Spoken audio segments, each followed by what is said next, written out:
Are you ready to share your bandwidth with strangers via Telstra Air? And does the new copyright legislation mean that it's game over for Australian pirates?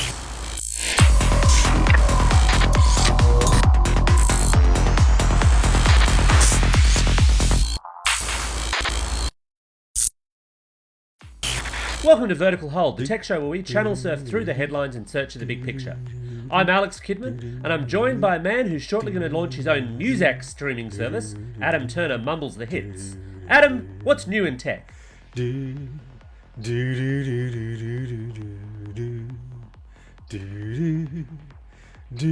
Adam, what's new in tech? Apple Music subscribers frustrated with holes in the library will be able to upload their own tracks to fill in the gaps, similar to iTunes Match. There's a limit of 25,000 tracks, although this could be increased to 100,000 with the release of iOS 9.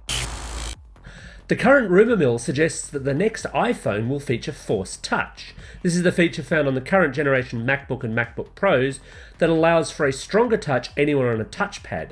Quite how it'll be implemented on the iPhone screen remains to be seen, but it could be a feature that involves a heavier press anywhere on the screen or the replacement of the home button.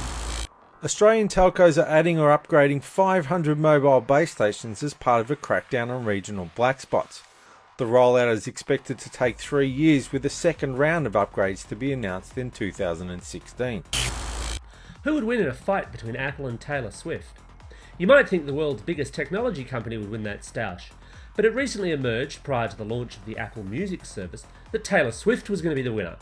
When she complained that Apple's terms for its 3-month trial, which included not paying artists for that same period, were unfair, Apple rather quickly caved, which is uncharacteristic for the tech giant. So Adam, in the matter of Apple versus a famous pop star, you're not entirely convinced that this is a legitimate stoush, are you? No, to use a technical term, I call bullshit on the whole thing. They just backflipped a bit too quickly. Either the whole thing was planned, or Apple had decided up front that if this is what happened, they would just back down straight away. There's no way. Apple does not back down that quickly on these things. Steve Jobs would have just said to her, "You're holding it wrong." There's no way that something like that happens that quick unless it was kind of anticipated it was going to happen. Well, I don't know. I don't know that I entirely agree with you, because I think given the service had yet to launch anywhere, they did face a fairly kind of significant and very high-profile public backlash. Now, you can argue, and there have been arguments about, Taylor Swift's appropriate use of this kind of stuff, given some of the contracts that apparently go on if you're one of her concert photographers. But in this case, I'm left wondering, it's not as though Apple couldn't afford to do it fairly handily.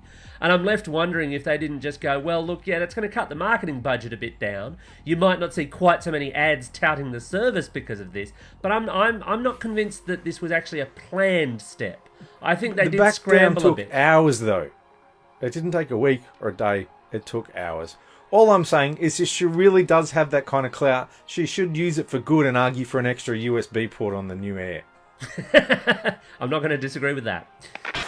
So Adam, Telstra has something in the air tonight, but it's not a cheesy pop song, it's a Wi-Fi service. Should we all get really excited? I don't think so. I think it'll be a good deal for some people, but the people who are getting the best deal from it is Telstra. Basically, as it is, if you're a Telstra mobile customer, you're paying good money, but you're using NextG, which is the best mobile broadband network in the country, right? So what they're saying is sometimes you'll be walking down the street and you'll roam from NextG to someone's flaky DSL connection, or maybe if you're lucky, they've got cable or NBN. It's very unlikely. They're only going to give you 2 megabits per second, and they might not even be 2 good megabits per second. So it's very unlikely that what you're getting is as good as what you had before, what you're still paying for. And the same with the home customer. You might be lucky, you might have 50, 100 megabits NBN, and you're happily throwing away 2 megabits to whoever walks past. But there's no way in hell I'd want to use this if I had less than 10 megabits per second on my home connection, because it's not really fast enough as it is without giving it away to strangers. I just don't think it's a good deal for most people. See, I'm not sure I agree with you there, because I think there's a whole bunch of scenarios where it could be as good as or better than an existing connection. I mean, you've got to face the fact that, for example, fixed line data is so much cheaper than mobile data. Yes, that's the only advantage is the money. No, I don't think it is the only advantage. I don't think it is the only advantage, because you've also got cases. You would have customers who, for example, might be Telstra fixed line customers, but their broadband could be with someone else. And then you're getting the advantage of cross networks. It's also not entirely clear, because they're glomming onto the whole FON thing, which is their international roaming partner. Yeah. And this is the other benefit that you get from it. That you get these however many million extra hotspots around the world that you can use as part of your quota. And for travellers, I think that's quite a big thing, potentially speaking, given the cost of roaming, and especially... And then you're never at home using your broadband, so you don't care that you're sharing it, because well, you're off in Spain sharing it's a using someone win-win, else's. really.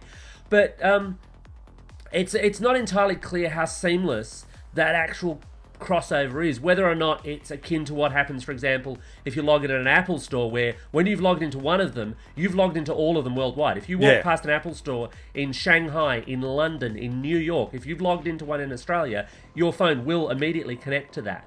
And I've had that happen, and it's kind of surprising, but it's kind of fun. It is a bit weird when you're walking through New York and suddenly your email turns up. Yeah, exactly. You want it to be anonymous. Or if it's going to be akin to the kind of services that, for example, McDonald's offer, where you've actually got to sign in and you've got to click and agree thing. Now, if you've got to do that, you're not going to be jumping from the one to the other and necessarily be disadvantaged.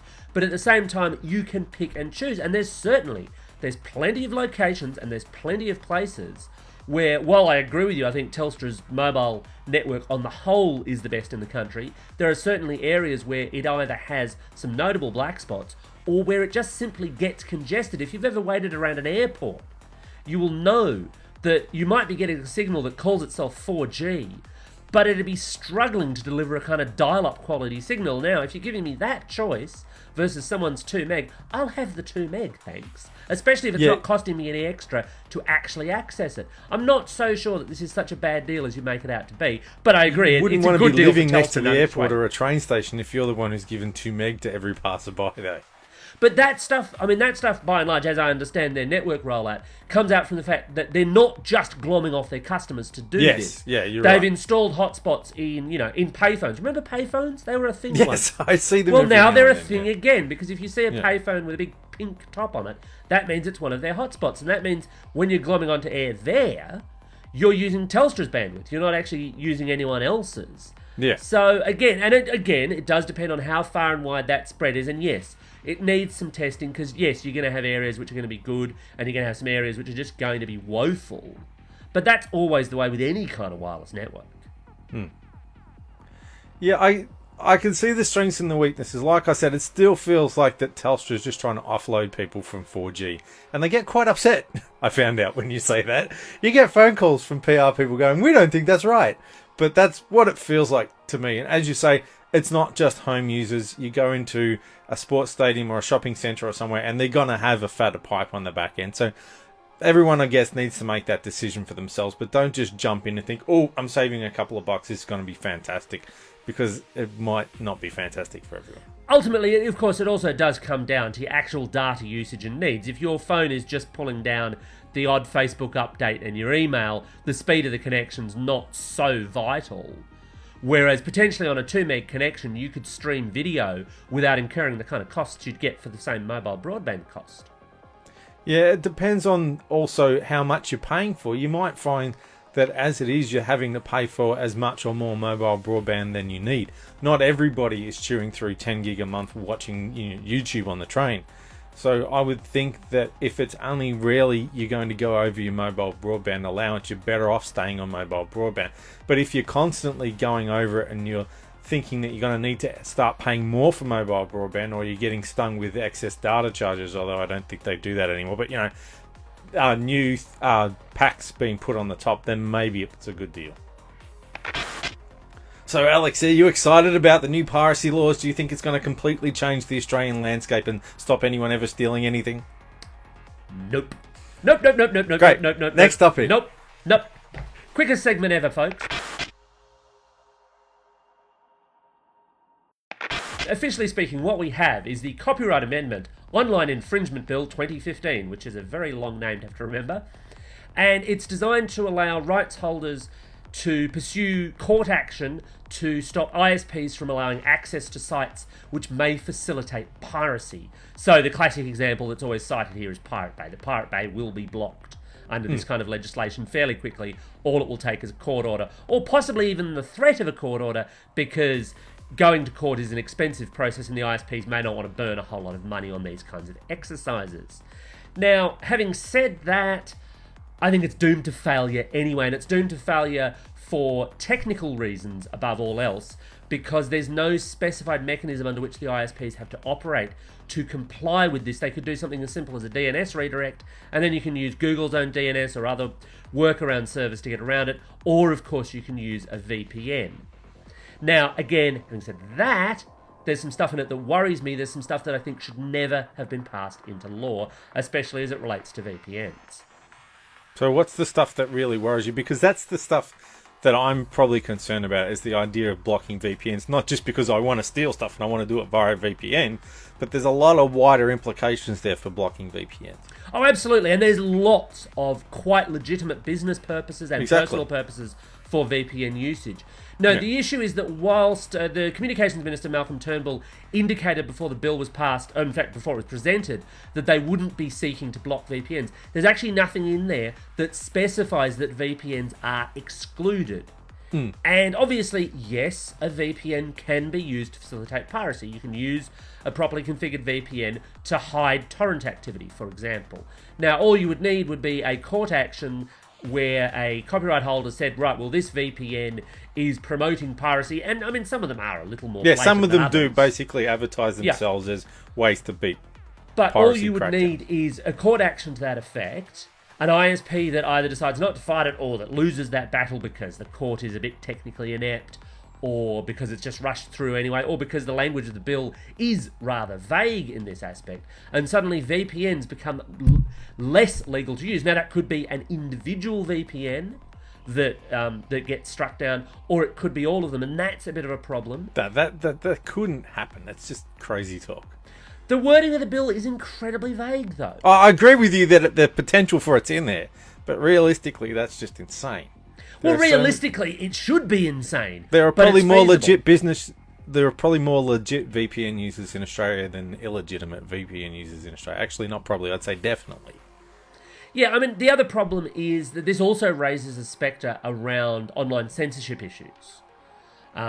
Depending on who holds the copyright in a given work and depending on how the bill is interpreted. I've seen some arguments that suggest this could also be used to block access to other sites. In the same way that, for example, the DMCA, the Digital Millennium Copyright Act, was used as a site blocking measure and was used way beyond its kind of original intended scope in the US. This could be applied the same way here. And again, I think that has some troubling implications. I don't think that this is a particularly good piece of law. Now, as we said, in the first instance, I don't think it's all going to be terribly effective in its stated aims anyway, because people who are pirating, apart from, I suppose, the absolute, novice pirates, as it were, will just go the VPN route, will just go DNS redirects. Yeah. They'll look it up. I mean, there'll be instructions available online on how to do this. If you know how to use Google, you know how to beat this stuff. And you're not going to be able to shut down every page that replicates that, the well-known Streisand effect. This stuff will just magnify. So it's going to be not that difficult, even for people who are not particularly technically adept, to figure this stuff out, to bounce around it. So in that way, it's more just kind of paying lip service, but at the same time, it's giving the copyright holders a legal stick to beat ISPs with.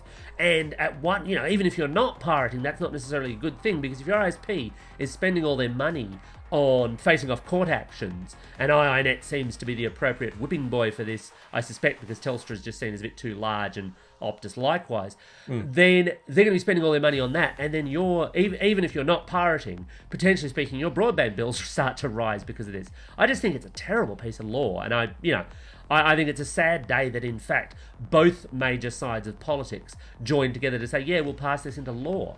Bad move, politics. Bad move, Canberra. Go to your corner and think about what you've done. Well, that just about wraps it up for another episode of Vertical Hold. And remember, if you've got any comments, leave them on our YouTube page, hit us up via Facebook or via Twitter. If you like what you see, hit that subscribe button. See what I got to put up with? Week in, week out. Do